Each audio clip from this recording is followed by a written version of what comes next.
जय गुरु जी, शुक्राना गुरु जी, अनंतम अनंतम शुक्राना मेरे गुरुपा। सारे संगत जी को जय गुरु जी। मेरा नाम नेहा है और मैं दिल्ली से बात कर रही हूँ। मेरा जो सत्संग है वो मेरे अंकल जी के लिए है। मेरे अंकल जी पे गुरुपा ने बोला था कि बहुत ज़्यादा संकट है। मुझे मैसेज आ रहे थे गुरु जी के। तो एक बार गुरुजी ने बोला था कि मैंने सोते हुए कि जब तेरे अंकल जी सो रहे थे तो मैंने उनके कष्ट काटे हैं और मेरे बच्चे के भी कष्ट काटे थे गुरुजी ने। और ये सच है। मेरा बच्चा है और जो अंकल जी हैं उनकी भी तबीयत ठीक नहीं चल रही थी और मेरे बच्चे का जो लॉकेट स्वरूप है वो बार बार अपने आप ही निकल रहा था। बार बार लॉकेट स्वरूप अपने आप गिर रहा था। लॉकेट स्वरूप का निकलना होता है कि संकट है और वो संकट होता है तो भी वो लॉकेट स्वरूप निकलता है बार बार। और गुरुजी कह रहे थे कि तेरे अंकल जी और तेरे बच्चे पे संकट है, वो मैंने काट दिया है। फिर उसके बाद फिर मुझे दूसरे दिन मॉर्निंग में गुरुजी का मैसेज आया जब मेरे अंकल जी ऑफिस चले गए थे कि आज तेरे पति पे संकट है, आज मैं उस संकट को काटूंगा। तो फिर उसके बाद मतलब पूरा दिन निकल गया और मैं सत्संग भी सुने थे। तो फिर रात को मेरे अंकल जी ऑफिस से आते हैं तो मैंने अंकल जी को बोला कि आज ऐसे ऐसे गुरुजी का मैसेज आया था मेरे पास कि आपके ऊपर संकट है। तो उन्होंने मुझे बोला कि हाँ मेरे साथ भी कुछ हुआ है। मैं बाहर खड़ा था ऑफिस के बाहर और मेरे पास एकदम से कबूतर आके गिर गया। मेरे ऊपर गिर जाता वो थोड़ा साइड में आके गिरा। तो कह रहे कि वो ज़िंदा था, मतलब मैंने उसको उठाया तो वो ज़िंदा था, सांस ले रहा था। तो मैंने थोड़ा सा उसको पानी डाला उसके ऊपर, थोड़ा सा पानी पिलाने की कोशिश की। तो उसके बाद मैंने उसको ऑफिस के बाहर बिठा दिया, मतलब अंदर ऑफिस से वो दिखाई दे रहा था और उन्होंने ऑफिस के बाहर स्पेस था वहाँ रख दिया छाया में। थोड़ा सा उसको गर्मी से मील लग रही थी उसको, तो वहाँ बिठाया। तो अंकल जी ने देखा कि वो थोड़ी देर बाद उड़ गया, वो वहाँ से चला गया था। तो गुरुजी कह रहे थे कि आज मैं तेरे पति पे जो संकट है वो मैं काटूंगा, तेरे अंकल जी का संकट काटूंगा। तो मैं उस चीज़ से मैं समझ गई थी कि गुरुजी ने आज वहाँ पर आए हैं और कबूतर के रूप में आकर उन्होंने मेरे अंकल जी का संकट काटा और वहाँ से चले गए।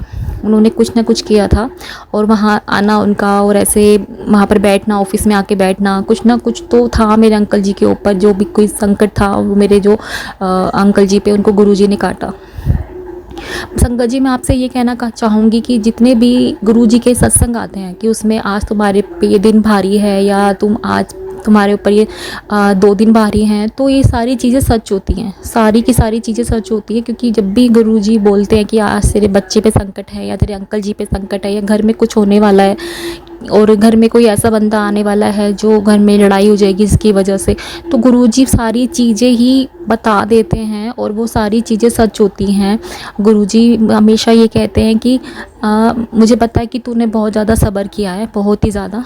मैं अंकल जी है और मेरे बीच में बहुत ज़्यादा लड़ाइयाँ होती हैं और गुरुजी हम जब भी मेरी अंकल जी से लड़ाई होती है ना संगत जी, हमेशा गुरुजी का मेरे को मैसेज आता है कि बेटा डर मत, मैं हूँ, मैं यहीं पे देख रहा हूँ, मैं सब देख रहा हूँ। और आप यकीन नहीं करोगे मैं रोने लग जाती हूँ उस टाइम पे। और मुझे पता है कि गुरुजी हैं, देख रहे हैं। मैं बस जब भी मेरे अंकल जी मेरे पे हाथ भी उठाते हैं और जब जैसे मुझ पे हाथ उठाते हैं गुरुजी का मैसेज आता है कि तू थोड़ा सा सब्र कर ले बेटा, तेरा अंकल जी पे भी वशीकरण किया गया है, उसकी बुद्धि बांधी गई है और वो कोई नहीं, मेरे ससुराल वाले हैं, मेरी सास है, मेरी नंद है और बहुत मतलब कह रहे कि तो बहुत बंदे हैं तेरे पीछे जो पड़े हुए, जो बस तुझे खुश नहीं देखना चाहते, तेरे अंकल जी से तुझे अलग करना चाहते हैं कि तू अलग हो जाए उनसे।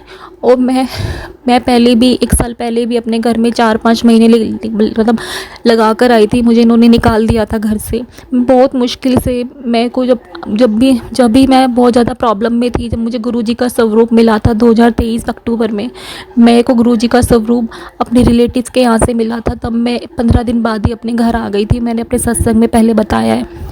वो फिर से ही वही चीज़ हो रही है। मेरे अंकल जी को बहुत ज़्यादा भड़काया जा रहा है, कह रहे इसकी बहुत ज़्यादा भड़काया भी जा रहा है, इसे वशीकरण किया गया है, बस तुम दोनों को अलग करना चाहते हैं, वो कैसे भी करके अलग करना चाहते हैं।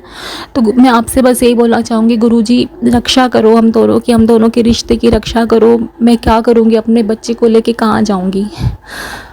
ऐसा क्या हो, मतलब मैं किसी के लिए गलत नहीं बोलना चाहती कि ऐसा मैंने किसी का कुछ बुरा नहीं किया गुरुजी, मैंने कुछ उनके साथ कुछ गलत नहीं किया कि वो हम दोनों को साथ में खुश नहीं देखना चाहते कि बस इसलिए कि मैं अपनी मर्ज़ी से शादी करी थी और सिर्फ यही दिक्कत है। गुरुजी मुझे बचा लो और प्लीज़ मुझे बड़े मंदिर बुला लो। जब तक मैं अपने अंकल जी को बड़े मंदिर लेकर नहीं आऊँगी तब तक इनकी बुद्धि ऐसी ही रहेगी। और हाँ संगत जी, मुझे गुरुजी ने ये बोला है कि इसका वशीकरण किया गया है, बहुत गंदे वाला वशीकरण किया गया है। बुधवार को मुझे मूंग की दाल के ऊपर से वार के गणेश जी के आगे रखनी है बुधवार को, और नींबू वार के जलाना है, और 7 पान के पत्ते पे सिंदूर लगा के हनुमान जी के चरणों में रखने हैं।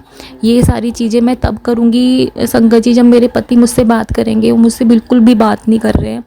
प्लीज़ गुरुपा, मेरे अंकल जी मुझसे बात करने लग जाएं कि मैं ये सारी चीज़ें कर पाऊँ। हाथ जोड़ के विनती है संगत जी और गुरु जी, प्लीज़ मेरे लिए दुआ कीजिएगा। गुरुपा प्लीज़ मेरी हेल्प कीजिए। संगत जी मेरे लिए दुआ कीजिए कि मेरे अंकल जी मान जाएं और मेरे साथ मंदिर चले और मैं सारी चीज़ें कर पाऊँ, जिससे मेरे घर में सुख शांति आ जाए। मुझे कोई लालच नहीं है, मैं बस ये चाहती हूँ कि हम बस खुश रहें, हम, मेरा बेटा, मैं, मेरे अंकल जी खुश रहें।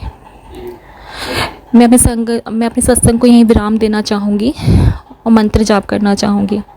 ओम नमः शिवाय, शिव जी सदा सहाय। ओम नमः शिवाय, गुरु जी सदा सहाय। जय गुरु जी। शुक्राना गुरु जी, मुझसे कोई भूल चूक हो गई हो तो मुझे क्षमा कर देना। जय गुरु जी। आई लव यू गुरुपा, मेरे साथ रहना गुरुपा।